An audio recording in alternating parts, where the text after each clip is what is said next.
Peacemaker के episode 3 की शुरुआत 3 साल पहले होती है, जहां दिखाया जाता है कि एमिलिया हार्कोर्ट ने रिक फ्लैग जूनियर के साथ एक बार संबंध बनाए थे। वो उसकी इकलौती दोस्त थी और वो उसका।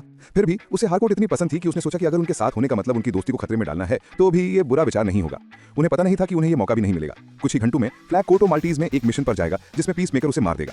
वर्तमान में कीथ क्रिस को ऑल्टरनेटिव डायमेंशन में जगाता है। शुरुआत में वो भ्रमित होता है, लेकिन जल्द ही उसे समझ आता है कि क्या हो रहा है। फिर वो हार्कोर्ट को भेजा गया मैसेज देखता है और याद करता है कि उसे उससे मिलना है, लेकिन उसे उस वास्तविकता के बारे में कुछ नहीं पता।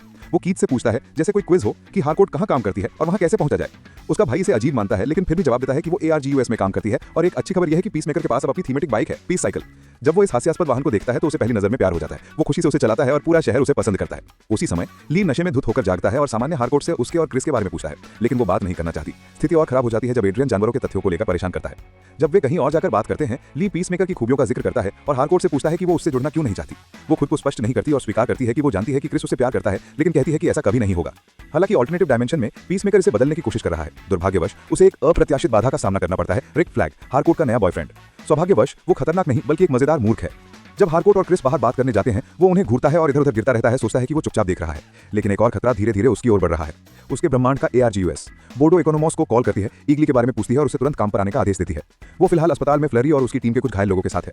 पीसमेकर की बात करें तो वो हार्कोर्ट के साथ अपनी जिंदगी का सबसे अच्छा समय बिता रहा है। उसे और भी एहसास होता है कि वो उससे प्यार करता है। जब वे बैठते हैं, हार्कोर्ट जानना चाहती है कि वो क्या बात करना चाहता है। उसके ब्रह्मांड का क्रिस उसे पहले ही बहुत चोट पहुंचा चुका है और वो फिर से उस दर्द से नहीं गुजरना चाहती, लेकिन वो उसे चौंका देता है, ये कहकर कि वो बदल गया है और भावनात्मक रूप से खुलता है। सौभाग्य से वो उस ब्रह्मांड के पीसमेकर से काफी अलग लगता है। हार्कोर्ट स्वीकार करती है कि अगर वो सच में बदल गया है और उसे सोचने का समय देता है तो शायद उनके बीच कुछ हो सकता है, लेकिन उनकी भावनात्मक बातचीत वहीं रुक जाती है जब कई लोग उनके पास से दौड़ते हुए गुजरते हैं। फिर उनमें से एक विस्फोट करता है जिससे क्रिस और हार्कोर्ट दूर जा गिरते हैं। एक ग्रुप जिसका नाम सन्स ऑफ लिबर्टी है, पास के DMV पर हमला कर रहा है और बम लगा रहा है जो पूरे ब्लॉक को उड़ा सकते हैं। हालांकि उसके पास अपना कॉस्ट्यूम नहीं है। क्रिस को बंधकों को बचाने और विस्फोटकों को निष्क्रिय करने का एक तरीका सोचता है। वो DMV के पास एक पेट शॉप में जाता है, उसकी छत पर चढ़ता है और एक खिड़की से अंदर कूदता है।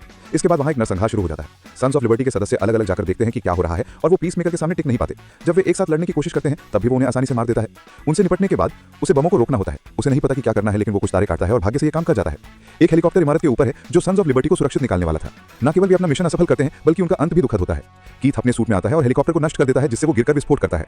जब वो इमारत से बाहर आता है, हार्कोर्ट उसे गले लगाती है और घटना को देख रहे सभी लोग उसकी तारीफ करते हैं। हर पल के साथ उसे वो डायमेंशन और भी पसंद आने लगता है। हालांकि उसके असली ब्रह्मांड में चीजें ठीक नहीं है। बोर्डो ने उसके घर पर हमला करने के लिए एक और बड़ी टीम तैयार की है और अब उसके पास एक प्रोफेशनल ईगल हंटर भी है जो ईगली को मार सकता है। इकोनोमॉस इसके खिलाफ है, लेकिन अपनी नौकरी नहीं खोना चाहता, इसलिए टीम में बना रहता है। इकोनोमॉस के लिए स्थिति और भी खराब हो जाती है क्योंकि उसे एक नया भयानक साथी मिलता है, रिप जैगर यानी जूडो मास्टर, जिससे उसके दोस्तों ने सीजन 1 में लड़ाई की थी। जब एक टीम पीसमेकर के घर पर हमला करने के लिए तैयार है, वो अभी भी अपने अच्छा दिन का आनंद ले रहा है।